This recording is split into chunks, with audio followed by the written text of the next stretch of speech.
గారాల మనుమడు ఐటీ విద్యాశాఖ మంత్రి తనయుడు Nara Devansh world book of records లండన్లో అవార్డు అందుకున్నారు. గతేడాది డిసెంబర్ నెలలో నారా దేవాంశ్ చదరంగంలో ప్రపంచ రికార్డు నెలకొల్పిన విషయం తెలిసిందే. చదరంగంలో అత్యంత క్లిష్టమైన 175 పజిల్స్ను వేగంగా పరిష్కరించడం ద్వారా కేవలం 9 ఏళ్ల వయసులోనే ఫాస్టెస్ట్ చెక్మేట్ సాల్వర్ 175 పజిల్స్ రికార్డును సొంతం చేసుకున్నాడు. దీంతో పాటు దేవాంశ్ సాధించిన మరో 2 రికార్డులను ప్రతిష్టాత్మక world book of records London అధికారికంగా ధృవీకరించిన వ్యూహాత్మకమైన ఆట తీరులో 11 నిమిషాల 59 సెకండ్లలో చెక్మేట్ పజిల్స్ పూర్తి చేసిన దేవాంశ్ ప్రపంచ రికార్డును నెలకొల్పాడు. అయితే తాజాగా లండన్లో జరిగిన కార్యక్రమంలో వరల్డ్ బుక్ ఆఫ్ రికార్డ్స్ నిర్వాహకుల చేతుల మీదుగా దేవాంశ్ అవార్డు అందుకున్నాడు.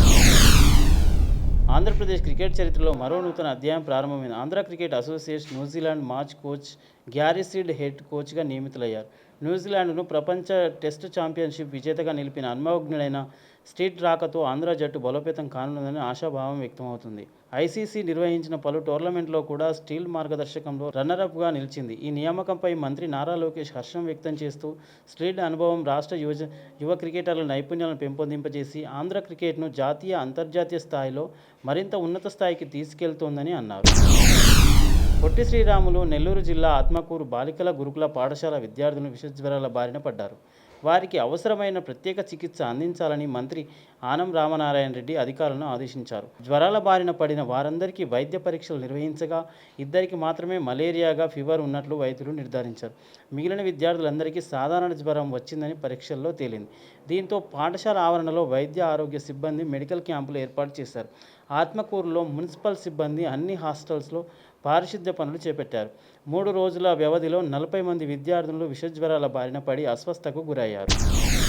తిరుపతిలో తొలి జాతీయ మహిళా సాధికారత సదస్సు నిర్వహించారు. వికసిత భారత్కు మహిళల నాయకత్వం అనే నినాదంతో లోక్సభ స్పీకర్ ఓం బిర్లా ఆధ్వర్యంలో ఈ సదస్సును జరిగింది.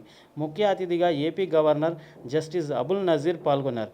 ఈ సదస్సుకు శాసనసభ speaker Ayyannapatrudu, deputy speaker Raghuramakrishnaraju, మంత్రి పయ్యవుల కేశవ్, పార్లమెంటు కమిటీ మహిళా సాధికారత చైర్పర్సన్ దగ్గుపాటి పురంధేశ్వరితో పాటు పలువురు మంత్రులు, ఎంపీలు, ఎమ్మెల్యేలు, ఎమ్మెల్సీలు, కూటమి నేతలు, వివిధ రాష్ట్రాల ప్రతినిధులు హాజరయ్యారు.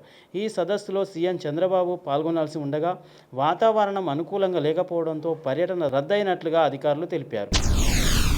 ఒక ప్రముఖ మీడియా ఛానల్ నిర్వహించిన అభయం మాన్సూన్ 25 సదస్సులో ప్రముఖ నటుడు సాయి దుర్గా తేజ్ పాల్గొన్నారు. ఈ సదస్సులో ఆయన సోషల్ మీడియా వాడకంపై, వైవాహిక జీవితంపై పలు కీలక వ్యాఖ్యలు చేశారు. పిల్లలు వాడే సామాజిక మాధ్యమాల ఖాతాలకు తప్పనిసరిగా ఆధార్ నెంబరు లేదా తల్లిదండ్రుల ఫోన్ నెంబర్ను అనుసంధానం చేయాలని ఆయన సూచించారు. మీడియాలో తన పెళ్లి గురించి వచ్చిన దారుణమైన విపరీతమైన ప్రచారాల వల్లే తన ప్రేమ విఫలమైందని పేర్కొన్నారు. పెళ్లి విషయంలో మీడియా కాస్త ప్రశాంతంగా ఉండాలని కోరారు. సమయం వచ్చినప్పుడు పెళ్లి వార్తను తానే స్వయంగా ప్రకటిస్తానని తేజ్ స్పష్టం చేశారు. బాలీవుడ్ నటుడు, నిర్మాత అమీర్ ఖాన్ తన నిర్మాణంలో తీసిన లాల్ సింగ్ చడ్డా సినిమాతో 200 కోట్లు నష్టపోయానని వెల్లడించారు. ఓ యూట్యూబ్ ఇంటర్వ్యూలో ఆయన మాట్లాడుతూ ఇతర సినిమాలు హిట్ కావడంతో అతి నమ్మకంతో ముందుకెళ్లాను, కానీ అంచనాలు తప్పడంతో పెద్ద నష్టం వచ్చింది అన్నారు. దంగల్ విజయానంతరం కనీసం 100-200 కోట్లు వసూలవుతుందని భావించినట్లు చెప్పారు. కరోనా ఆకాంక్షల కారణంగా విదేశీ షూటింగ్స్ బడ్జెట్ పెరుగుదలతో ఖర్చులు ఎక్కువయ్యాయని, చివరికి కొంత షూట్ చేసిన సీక్వెన్సెస్ కూడా వాడలేకపోయామని అమీర్ వెల్లడించారు.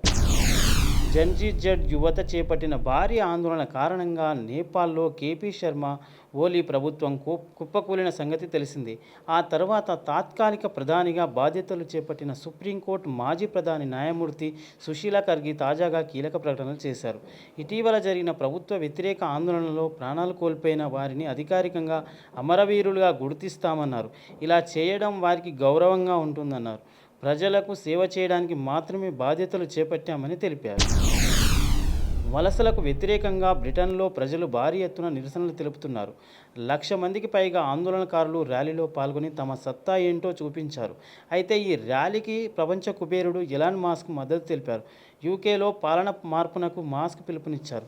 బ్రిటన్ మొత్తం ఇప్పుడు భారీగా అక్రమ వలసలతో నిండిపోయిందన్నారు. ఇది ఇలానే కొనసాగితే విధ్వంసం మీ వరకు వస్తుందని తెలిపారు. బల్కంపేట శ్రీ రేణుకా ఎల్లమ్మ తల్లి అమ్మవారిని ఆదివారం రంగురంగుల చీరలతో ప్రత్యేకంగా అలంకరించారు. ఉదయం నుంచి అర్చకులు అమ్మవారికి కుంకుమాభిషేకం, వేద మంత్రోచ్చరణలతో పూజలు నిర్వహించారు. ధూపదీప నైవేద్యాలను అమ్మవారికి సమర్పించారు. అధిక సంఖ్యలో భక్తులు అమ్మవారిని దర్శించుకునేందుకు తరలివచ్చారు. ఆదివారం కావడంతో ఆలయ పరిసరాలు భక్తజన సందోహంతో కిక్కిరిశాయి. మహబూబ్ నగర్ యూరియా కోసం క్యూలో నిలిచిన మాజీ మంత్రి సత్యవతి రాథోడ్ రైతులతో కలిసి కూపన్లు రాయించుకున్నారు. రైతులు వారాలుగా యూరియా కోసం పడిగాపులు కాస్తున్నా బస్తాలు అందడం లేదని ఆమె విమర్శించారు. ఇప్పటికైనా ప్రభుత్వం రైతులకు యూరియా సరఫరా చేయాలని డిమాండ్ చేశారు. భద్రాచలంలో స్నానఘట్టాల వద్ద కొండ చిలువ కలకలం సృష్టించింది. ఆదివారం ఉదయం స్నానఘట్టాల వద్ద ఉన్న దుకాణాల్లో సామాన్లలో కొండ చిలువ కనిపించింది.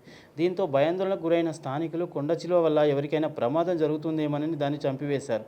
గోదావరికి ఎగువ ప్రాంతం నుంచి వస్తున్న వరదలతో చెత్తాచెదారం పాములు ఉంటాయని స్థానికులు ఆందోళన చెందుతున్నారు. కొండ చిలువ సైతం వరద నీటిలో వచ్చి ఉంటుందని భావిస్తున్నారు.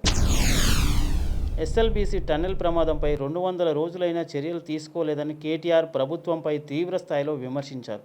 6 మృతదేహాలు వెలికితీయలేదని, బాధిత కుటుంబాలకు పరిహారం అందలేదని ఆగ్రహం వ్యక్తం చేశారు. భారత రాష్ట్ర సమితి అధికారంలోకి రాగానే బాధిత కుటుంబాలకు న్యాయం చేసి బాధ్యులను శిక్షిస్తామని హామీ ఇచ్చారు. Please subscribe to the channel and download the Politicos app from the links in the description.